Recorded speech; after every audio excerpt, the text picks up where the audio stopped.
பொதுவாக எல்லாருக்குமே எல்லா சமயங்களிலுமே நல்லது தான் நடக்கும் அப்படின்னு சொல்லிட்டு சொல்ல முடியாதுங்க. எல்லாருடைய வாழ்க்கையிலுமே இந்த நல்லது கெட்டது அப்படிங்கிறது ஒவ்வொரு டைமும் மாறி மாறி வந்துக்கிட்டு தான் இருக்கும். ஆனால் ஒரு சில நேரங்களில் நாம் அதை எதிர்பார்த்துருக்கவே மாட்டோம். அது ஒரு பெரிய தீங்கான விஷயமா நமக்கு தெரியும். ஆனால் காலப்போக்கில் அந்த மடை மாற்றம் நம்முடைய வாழ்க்கையை வேற ஒரு லெவலுக்கு கொண்டு போயிருக்கோம். அந்த மாதிரி நடந்த ஒரு கதையை தான் இன்றைக்கி நாம் பார்க்க போகிறோம். முன்னொரு காலத்தில் ஒரு அழகான கிராமத்தில் ஒரு விவசாயி ஒருத்தர் வாழ்ந்துக்கிட்டு வந்தார். அந்த விவசாயி எப்போவுமே வானம் பார்த்து விவசாயம் பண்ணுவார். அவர்கிட்ட இருக்கிறது மேட்டு நிலம்தான். அதில் எப்போவுமே மழையை மட்டும் நம்பிக்கிட்டு பயிரிட்டுக்கிட்டு இருப்பார். அவர்கிட்ட கிணறு அப்புறம் ஆற்று பாசனம் இந்த மாதிரி எந்த ஒரு வசதியுமே கிடையாது. முழுக்க முழுக்க மழையை நம்பி தான் பயிர் பண்ணிக்கிட்டு இருந்தார். எப்போவுமே நல்லா தான் விளைச்சல் எடுத்துக்கிட்டு இருந்தார். ஒரு சமயம் என்னாச்சுன்னு தெரியல, அவருடைய நிலத்தில் அவர் போட்ட அந்த மக்காச்சோள விதைகள் நல்லா முளைச்சி வந்துருச்சுங்க. ஒரு ஆள் உயரம் வளர்ந்துருச்சு. அதுக்கப்புறம் என்னாச்சுன்னா மழை சரிவர பெய்யலை. அதனால் மக்காச்சோளம் கொஞ்சம் கொஞ்சமாக கருக ஆரம்பிச்சிருச்சு. ஆனால் பக்கத்தில் இருக்கிற மற்ற எல்லாருமே அவங்கக்கிட்ட கிணறு இருந்துச்சு. ஒரு சிலரெல்லாம் தண்ணியை விலைக்கு கூட வாங்கி அந்த மக்காச்சோள பயிர்களுக்கு பாய்ச்சிக்கிட்டு இருந்தாங்க. அதனால் என்னாச்சுன்னா அவங்க நிலத்தில் இருந்த எல்லா மக்காச்சோள பயிர்களுமே ரொம்ப பசுமையாக இருந்துச்சு. இவருடைய நிலத்தில் மட்டும் மக்காச்சோள பயிர்கள் கொஞ்சம் கொஞ்சமாக கருக ஆரம்பிச்சிருச்சு. இவர் தினந்தோறும் இன்றைக்காவது மழை வந்துருமா அப்படின்னு சொல்லிட்டு பார்த்துக்கிட்டே இருந்தார். ஆனால் கடைசி வரைக்கும் மழை வரவே இல்லை. இவர் ஒவ்வொரு நாளும் அந்த பயிர்களை பார்த்து ரொம்ப மனசு வாடிக்கிட்டே இருந்தார். இவர் மனசுக்குள்ளார அதிகப்படியான பயம் வந்துருச்சு.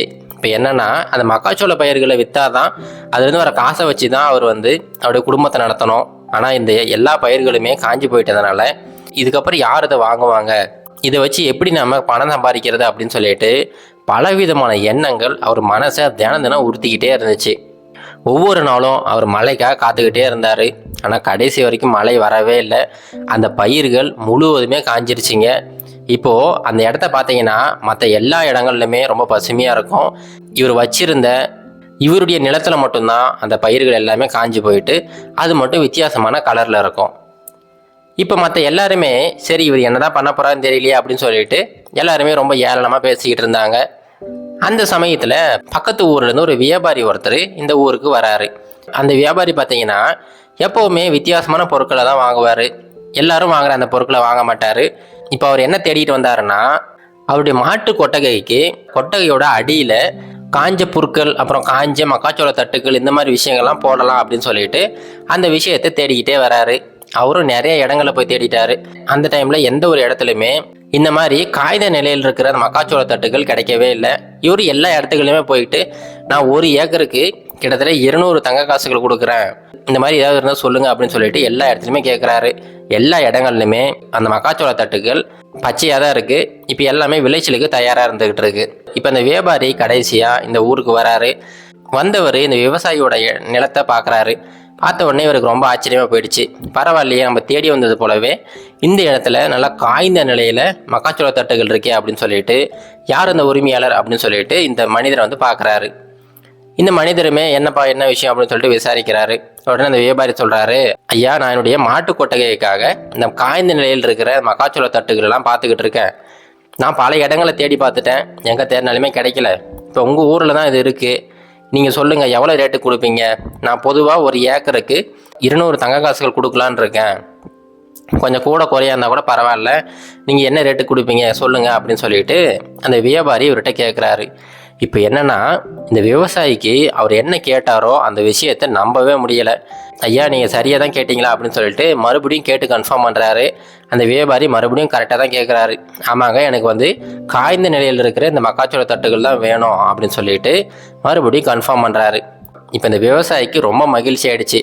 ஐயா, நீங்கள் கொடுக்குறேன்னு சொன்னீங்க பார்த்தீங்களா, அந்த காசை மட்டும் கொடுங்க. எங்கிட்ட மொத்தம் 10 ஏக்கர் இருக்குது. 10 ஏக்கரில் இருக்கிற எல்லா தட்டுக்களுமே நீங்களே எடுத்துங்க அப்படின்னு சொல்லிட்டு எல்லா மக்காச்சோள தட்டுகளையுமே இந்த வியாபாரிக்கே கொடுத்துட்றாரு. அந்த வியாபாரியுமே மொத்தமாக எவ்வளோ காசு அப்படின்னு சொல்லிட்டு எல்லா தங்க காசுகளையுமே ஒரு மூட்டையில் போட்டு இந்த விவசாயிகிட்ட கொடுத்துட்டு சரிங்க ஐயா, நான் போயிட்டு வரேன் அப்படின்னு சொல்லிட்டு கிளம்புறாரு.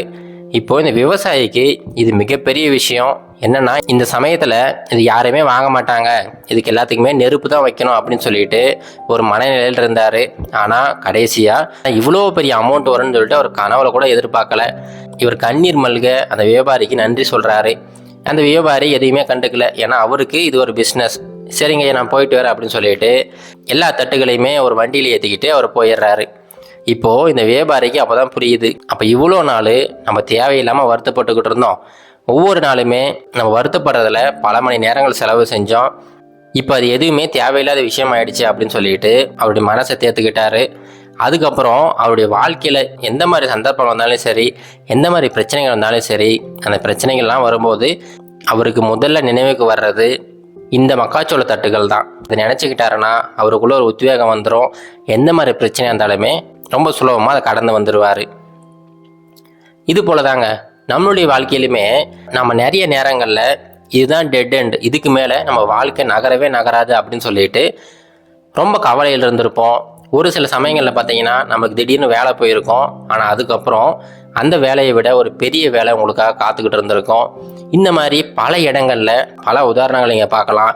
அதனால் எப்போவுமே நாளைக்கு என்ன நடக்க போகுது அப்படிங்கிறத நினச்சி கவலைப்பட்டுக்கிட்டே இருக்காதீங்க. இன்றைக்கி நீங்கள் சரியாக செஞ்சீங்கன்னா நாளை அப்படிங்கிறது ரொம்ப சிறப்பாக அமையும். இது கரேஜ் டு ஆக்ட் மோட்டிவேஷன் கதைகள்.